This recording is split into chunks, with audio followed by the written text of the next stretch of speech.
Hey dear students, we are going to start our new concept that is translation. इससे पहले video में हमने transcription देखा था. मेक श्योर कि ट्रांसक्रिप्शन आप देखिए, समझे, देन आफ्टर आप ट्रांसलेशन की क्लास में आए. सी, अगर आप नए बच्चे हैं डेफिनेटली तो मेक श्योर कि आप कॉपी पेन रखिए, नोट्स बनाइए और उसके बाद भी स्टूडेंट इस क्लास को कंटिन्यू कीजिए. चलो, we will start translation now. ये देख लो जरा. We have the 1-to-1 student mentorship. Student को पर्सनली गाइड किया जाता है, पर्सनली सारे डाउट्स को क्लियर किया जाता है. अगर ऐसे बच्चे हैं जिन्हें लगता है कि नहीं, हमें पर्सनल टीचर की ज़रूरत है, पर्सनल गाइडेंस की ज़रूरत है, तो ये पर्सनल मेंटरशिप ज्वाइन कर सकता है. जस्ट 299, 399 और 499 है, डिपेंड ऑन योर सब्जेक्ट और क्राइटेरिया.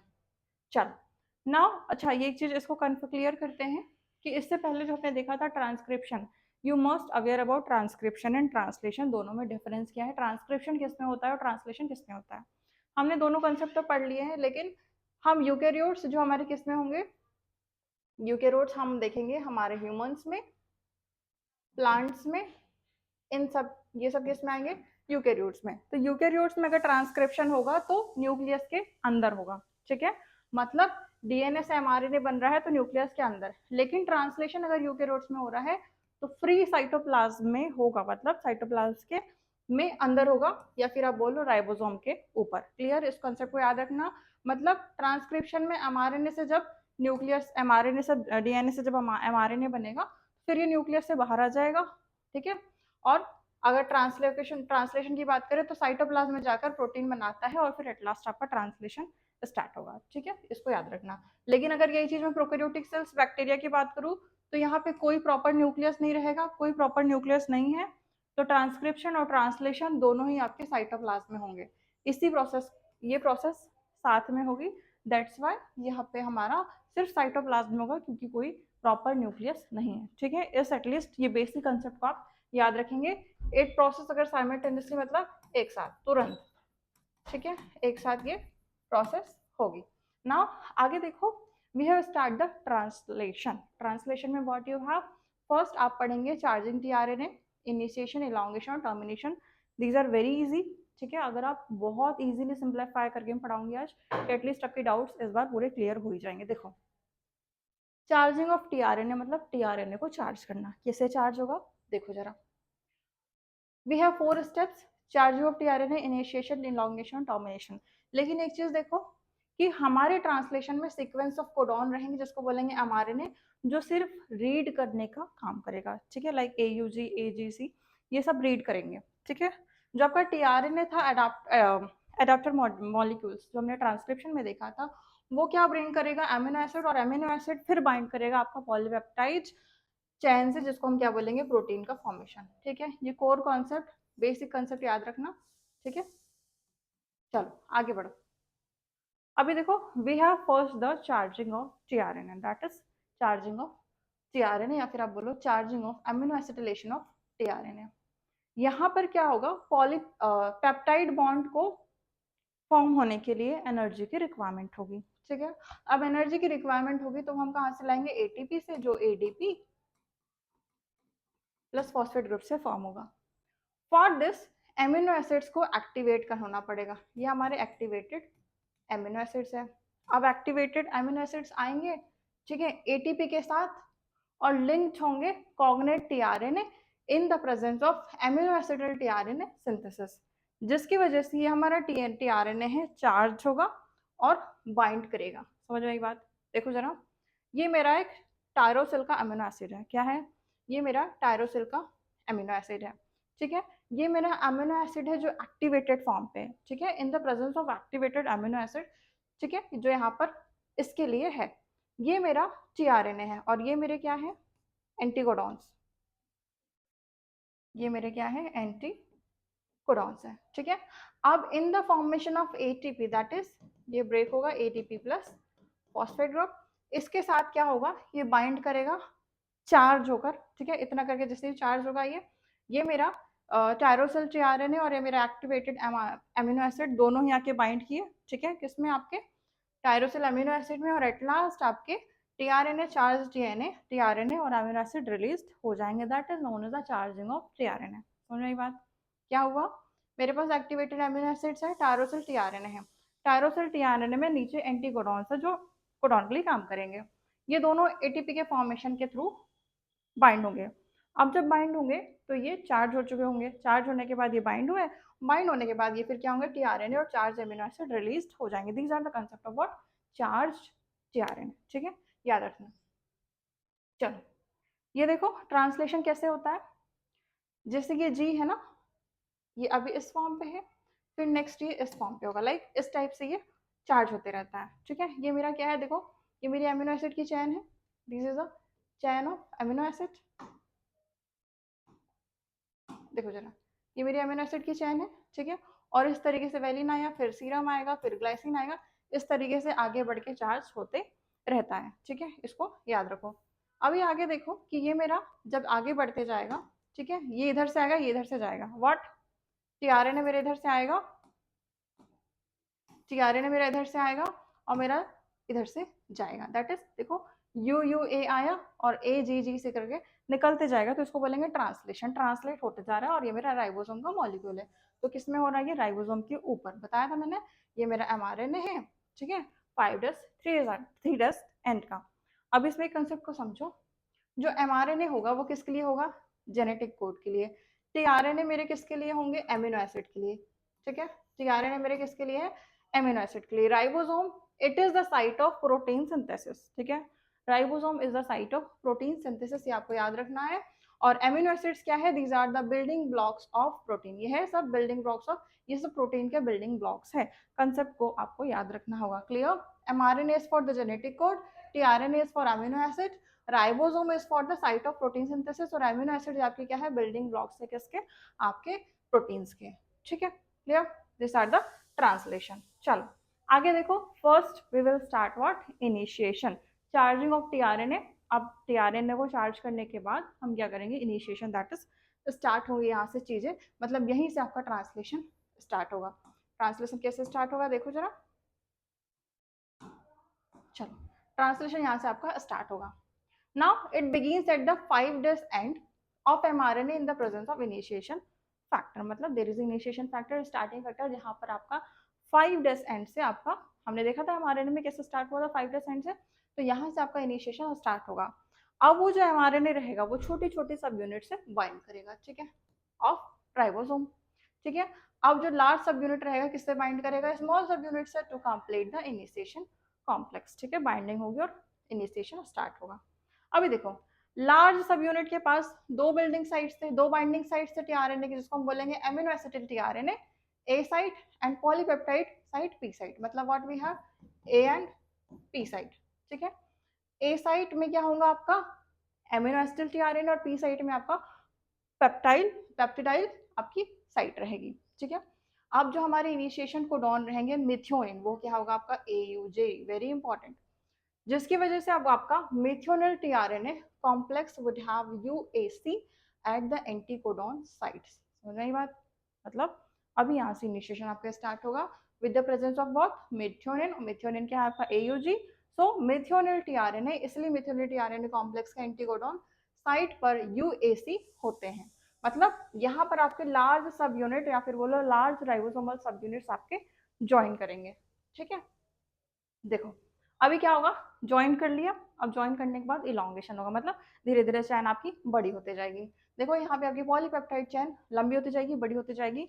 एक हमने देखा था ए साइट और पी साइट। पी साइट में क्या होगा, फर्स्ट कोडॉन ऑफ एमआरएनए किससे बाइंड करेगा, anti codon of methionine, that is AUG tRNA complex. देखो पी साइट पर एमआरएनए का पहला codon that is methionyl tRNA complex के एंटी कोडॉन से जुड़ता है या फिर बाइंड होगा।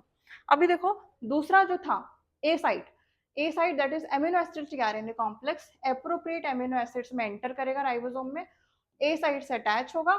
ठीक है, और its anticodon bind to the second codon of mRNA and a peptide bond is formed between first and second. मतलब फर्स्ट और सेकंड एमिनो एसिड में एक पेप्टाइड बॉन्ड फॉर्म होगा, जिस किसके प्रेजेंस में, एंजाइम के प्रेजेंस में, जिसको हम क्या बोलेंगे, peptidyl transferase. What it will B, कि हमारे पास एक था पी साइड में पहली बार फर्स्ट कोडॉन एमआरएनए का कोड करेगा किसके साथ, एंटीकोडॉन मिथ्योनिल AUG के साथ। लेकिन जो मेरा ए साइट है, ए साइट में क्या करेगा, कॉम्प्लेक्स अटैचमेंट होगा किसका, एमिनो एसिड्स का। ठीक है, राइबोसोम्स के ए साइट में, जहां पर मेरे एंटीकोडॉन्स सेकेंड कोडॉन और फर्स्ट कोडॉन के बीच में फॉर्म होंगे with the help of the enzyme peptidase, ठीक है, पेप्टाइडल ट्रांसफरेज, ठीक है, दीज आर। अब जब बाइंड होते जाएगा तो मेरा पॉलीपेप्टाइड चेन धीरे धीरे धीरे धीरे लंबी होती जाएगी और फॉर्म होती जाएगी। देखो अब धीरे धीरे चेन और लंबी होती जाएगी। पहला amino acid that is first amino acids, और उसका टीआरएनए ब्रेक होगा। अब यही टीआरएनए रिमूव होगा पी साइड से, और सेकेंड टीआरएनए ए साइड से अब किसके चले जाएगा, पी साइड में, किसके साथ, अलॉन्ग विद द एमआरएनए। अब एक साइड से दूसरी साइड पे चले जाएगा, इसी को हम क्या बोलेंगे, ट्रांसलोकेशन, वेरी इंपॉर्टेंट, ठीक है। लेकिन जो मेरा थर्ड कोडॉन था, फर्स्ट सेकेंड तो देखिए, लेकिन जो थर्ड कोडॉन रहेगा, हम देखा था AUG दैट इज मेथियोनिन, तो अब मेरा जो थर्ड कोडॉन रहेगा वो ए साइट पर आएगा और suitable tRNA with the third amino acid A site में बाइंड करेगा, ठीक है। दिस प्रोसेस इज रिपीटेड, बार बार ये आएगा, बाइंड होगा, फिर वो दोनों में इंटरमीडिएट फॉर्म करेगा, फिर बाइंड होगा, इसी प्रोसेस को रिपीट करते जाएगा, दैट इज ट्रांसलोकेशन अकर। मतलब चेन धीरे धीरे लंबी होती जाएगी और anti codon of tRNA pair होगा किसके साथ, कोडॉन ऑफ एमआरएनए के साथ, ये पेयर्स बनाते जाएंगे, ठीक है। और उसके बाद एट लास्ट प्रोटीन सिंथेसिस का एंड होगा, दैट इज टर्मिनेटर। मतलब जब amino acid tRNA termination codon के पास पहुंच जाएंगे, जैसे UAA, UAG एंड UGA, यहाँ पर ट्रांसलेशन का टर्मिनेशन होगा, मतलब स्टॉप होगा। यही आपके पॉलीपेप्टाइड और टीआरएनए रिलीज होंगे कहाँ से, राइबोसोम से, और यही राइबोसोम्स के लास्ट में आपके ये फिर डिसोशिएट होगा आपका लार्ज और स्मॉल सब units at the end of protein synthesis, तो प्रोटीन सिंथेसिस का फॉर्मेशन होगा फिर, ठीक है। अभी देखो प्रोटीन सिंथेसिस का सिंथेसिस एंड होगा और ग्रुप ऑफ राइबोसोम्स एसोसिएटेड होंगे सिंगल एमआरएनए के ट्रांसलेशन के लिए, जिसको हम क्या बोलेंगे, पॉलीराइबोसोम। मतलब एक ही एमआरएनए से जुड़े कई राइबोसोम के समूह को पॉली राइबोसोम्स कहते हैं। लेकिन देखो अगर an mRNA has the additional sequence that are not translated, that is जो ट्रांसलेटेड नहीं होंगे, दैट इज वो होंगे यूटीआर रीजन में। अब UTRs are present at both 5 days end before start codon end 3 days end after stop codon. तो होगा क्या, they are required for efficient translation process, मतलब कुछ इसमें एक्स्ट्रा चीज की जरूरत होगी, जिसमें कोई टीआरएनए बाइंड नहीं होगा, तो रिलीज फैक्टर इस प्रोसेस को स्टॉप करने में हेल्प करेंगे, क्योंकि पॉलीपेप्टाइड ऑलरेडी रिलीज हो चुका है। समझाई बात। अभी देखो अब पॉलीपेप्टाइड रिलीज हो गया, ठीक है। Now we have the regulation of gene expression की। अब जो मेरे पास जो जीन एक्सप्रेस हुए उसको रेगुलेट कैसे करेंगे, देखो जरा। यूकेरियोट्स में जीन एक्सप्रेशन कुछ लेवल्स में होंगे, जैसे transcription levels, processing levels, transport of mRNA from nucleus to cytoplasm, और translation level that is formation of polypeptide, ठीक है। चलो आगे देखो, the metabolic physiological and environmental conditions क्या रेगुलेट करेंगे, एक्सप्रेशन ऑफ जीन्स। मतलब for example in E coli the beta galactosidase enzymes hydrolyse lactose to glucose and galactose. मतलब जैसे इश्चीरिया कोलाई पे होता है कि जो आपका बीटा गैलेक्टोज एंजाइम है ये ब्रेक करेगा ग्लूकोज एंड गैलेक्टोज में, ठीक वैसे ही अगर लैक्टोज नहीं है तो बीटा गैलेक्टोज का सिंथेसिस रुक जाएगा। मतलब यही है कि the development and differentiation of embryo into adult are a result of coordinated expression of several set of genes। मतलब जब आपका एम्ब्रियो फॉर्म हुआ, ठीक है, आफ्टर द पार्चुरेशन, और जो एडल्ट का जो जर्नी रहा from the embryo to the adult, यही आपका क्या है, these are the result of the set of genes और कोऑर्डिनेटेड एक्सप्रेशन ऑफ जीन्स, यहीं पे आपके जीन्स तैयार होते हैं। समझ में आई बात।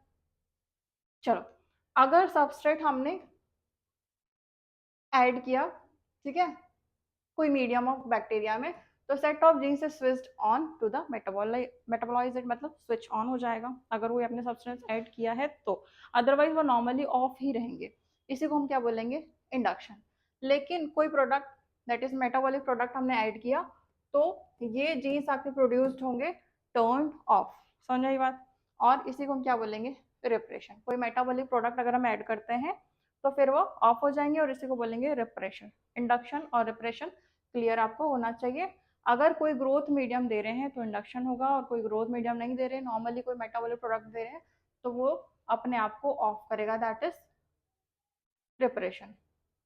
चलो now we have the concept of lac operon, ठीक है, दैट इज वही है कि हर मेटाबॉलिक साइट में हर मेटाबॉलिक रिएक्शन को कौन कंट्रोल करेगा, द सेट ऑफ जीन्स, ठीक है, मतलब जितनी भी रेगुलेशंस हो रही है वहां पर आपके जीन्स के सेट हैं। समझ आई बात, कि जीन्स के सेट के बिना आपके कोई भी कंसेप्ट आगे नहीं जाएंगे, ना ही कोई भी रिएक्शंस नहीं होगी, ठीक है।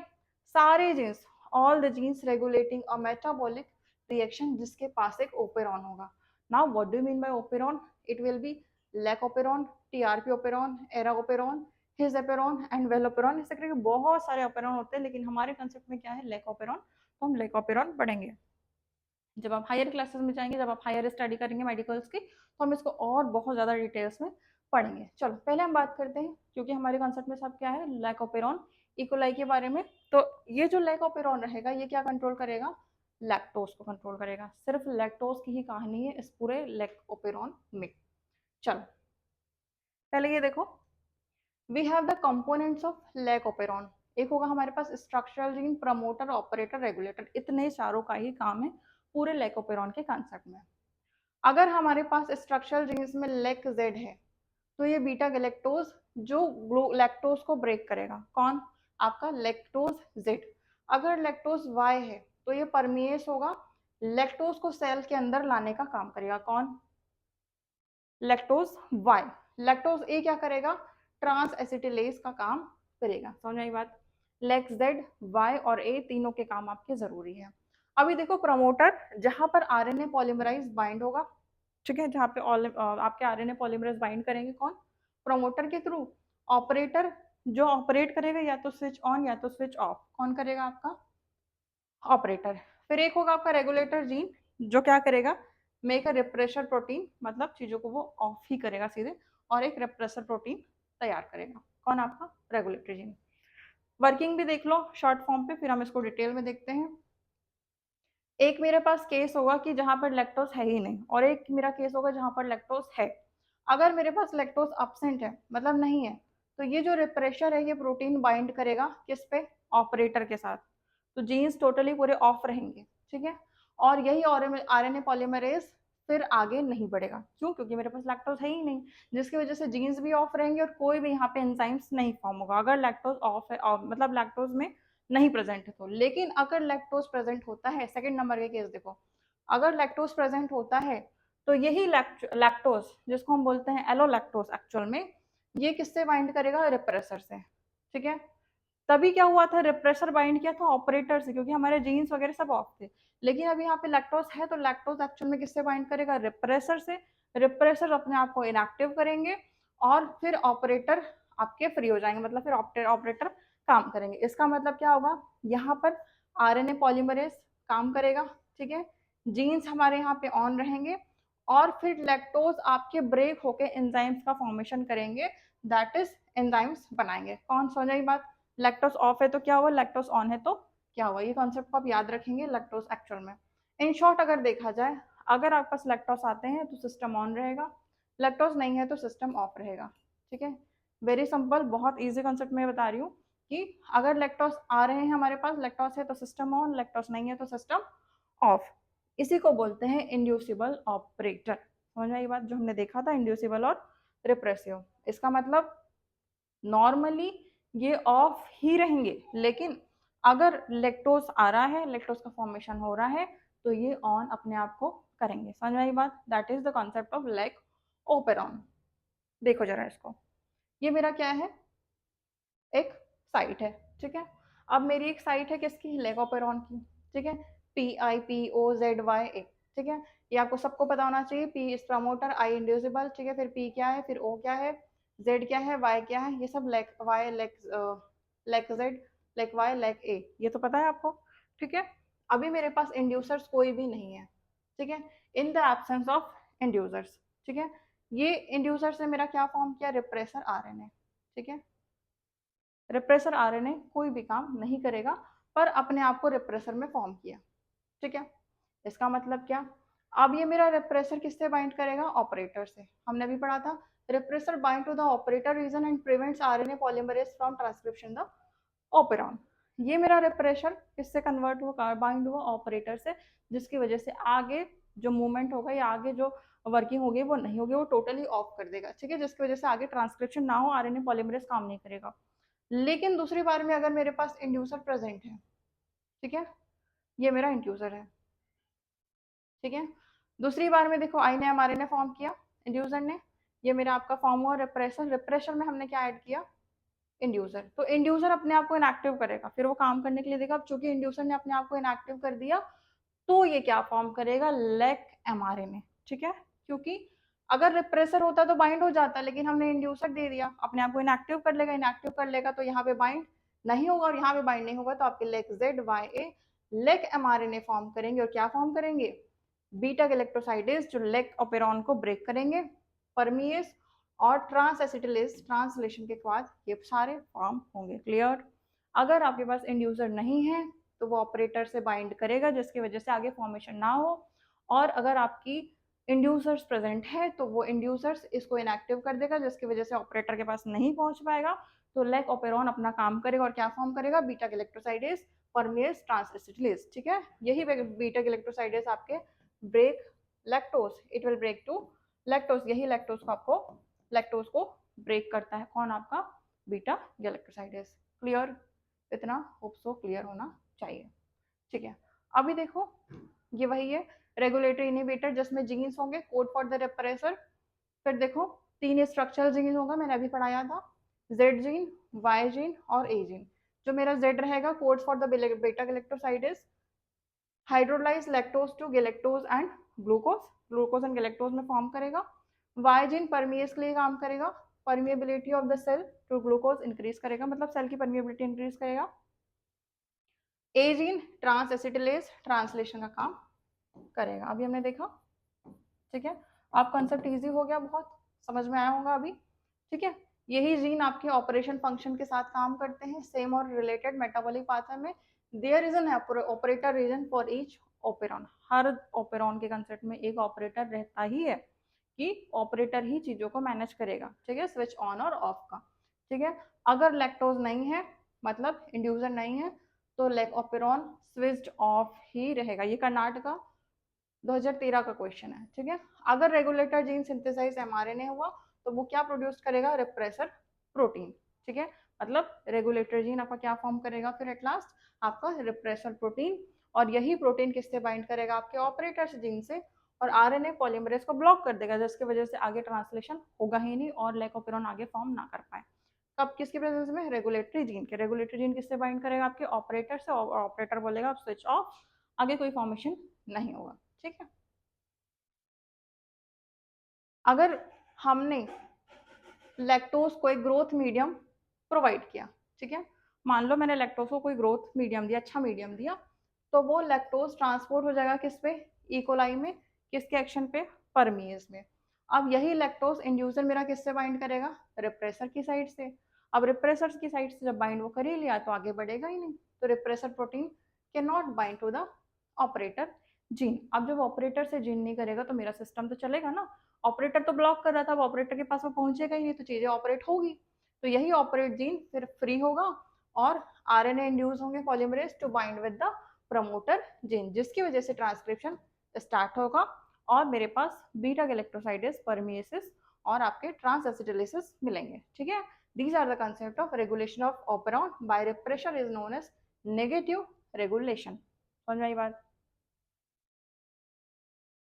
ठीक है, तो these are the concept of lac operon. Make sure कि लेक और लैक ऑपेरॉन बहुत इजीली समझ में आएगा, इजी तरीके से आपको आज लैक ऑपेरॉन और आपके ट्रांसलेशन भी समझ आए होंगे। क्लियर। वन मोर थिंग कि अगर आपको टेस्ट सीरीज ज्वाइन करना है सिर्फ 149 रुपीज़ में आप टेस्ट सीरीज ज्वाइन कर सकते हैं। ठीक है, ये चैनल, ये पीडीएफ मैं चैनल पे दे दूंगी। ठीक है, मेडप्रेप के नाम से टेलीग्राम चैनल है तो ये पीडीएफ मैं शेयर कर दूंगी। If you want this PDF from the Hindi and English तो ये पीडीएफ में शेयर कर दूंगी। क्लियर। अगर वीडियो अच्छी लगी हो, कॉन्सेप्ट पसंद आए होंगे तो मेक श्योर कमेंट कीजिए, कुछ भी प्रॉब्लम होगी तो आप कमेंट में बताइए। Clear. Wishing all the best, good luck.